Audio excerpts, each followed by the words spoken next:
Alam mo ba ang pangit sa isang ugali ng tao? Yung uusgahan ka kahit hindi alam ang kwento.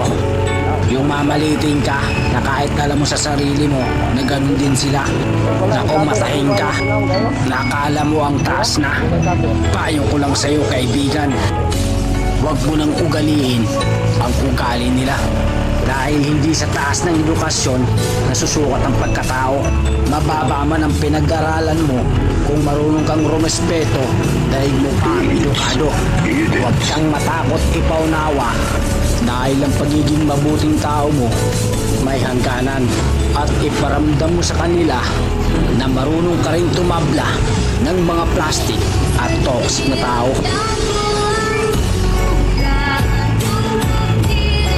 Beats. Beat it.